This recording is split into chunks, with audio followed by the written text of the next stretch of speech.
उनकी मस्कीन मुलाजमा जिस पर तरस खाकर उन्होंने अपने घर में रखे और पाल पोस कर बड़ा कर दिया, उन्होंने मुझे अपने घर में रखकर। तुम्हारे दिए हुए पिछले जख्म अभी तक भरे नहीं है जो तुम एक नई चोट पहुंचाने आ गए हो। तुमसे माफी मांगने आया हूँ। मेरी तारीफ हो गई है तो चले। आपकी तारीफ। अगर उन्होंने आपके मुंह पे उस खाने को खाने से इनकार कर दिया, इसमें मेरा अपसेट होना बनता ही नहीं है। ये तो आप दोनों भाई। चालबाज ड्रामे के आने वाले एक साथ में अब आप लोग देखने जा रहे हैं कि अब ऐसा जो कि हसद और अना में इस कदर आगे बढ़ चुकी है कि जिसे अब अपने ही रिश्तों की ज़रा भी कदर नहीं, बल्कि वो अब खुद को मनवाना चाहती है सबके सामने और ये शो करवाना चाहती है कि वही सबसे बड़ी है और वही जो फैसले करती है वही सबसे अच्छे हैं। लेकिन अब असद है जो कि बेजा हमायत कर रहा है अपनी ही वाइफ की, हालांकि जहाँ पर उसे चाहिए कि सब भाइयों को अब बराबर का मुकाम दे, लेकिन अब उसके ससुर उसके शोहर ने ऐज़ा को ज़्यादा ही बिगाड़ दिया। क्योंकि एक तरफ तो उनका ताया है जो कि अब ऐज़ा को उनकी सास बना चुका है और दूसरी तरफ उसका शोहर है जो चाहता है कि घर में जो भी हो वो सब कुछ ऐज़ा ही की मर्ज़ी से हो।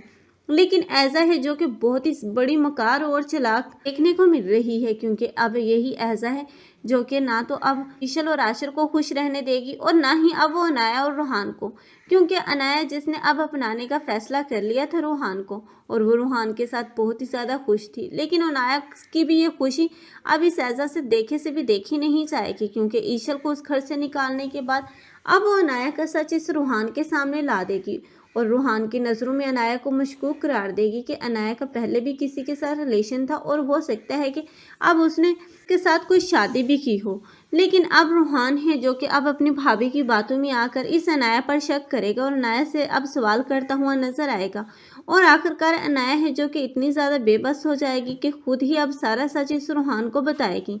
लेकिन रूहान जो कि सच जानने के बाद बहुत ही ज़्यादा जज्बाती हो जाएगा और ये बात छुपाने की अब वजह से अब अनाया को घर से जाने का बोल देगा। अनाया जो कि उस घर से तो चली जाएगी, लेकिन अब ईशल को जब पता चलेगा कि अब ऐसा भाभी ने अपनी बहन तक को नहीं छोड़ा, तब वो इस ईशल अनाया से रब्ता करती हुई नजर आएगी और उसे समझाएगी और उसे पूरी बात अब पता करेगी, जिसके बाद वो रूहान को अब समझाने की कोशिश करेगी और उसे बताएगी कि इस सब में अनाया की कोई गलती नहीं है, बल्कि अब तुम लोगों को सोचना चाहिए कि ये ऐज़ा भाभी का ही किया धरा है और वही उस घर में मौजूद हैं।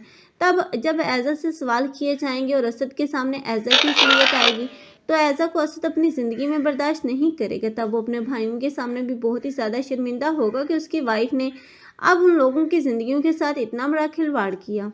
उनकी खुशियाँ उनसे छीननी चाहिए, वो भी मेरी ही बेजा हमायत की वजह से, क्योंकि मैंने ही अब उसे ये तमाम इख्तियारात दिए थे जिसकी वजह से उसने तुम लोगों के साथ इतना बुरा किया।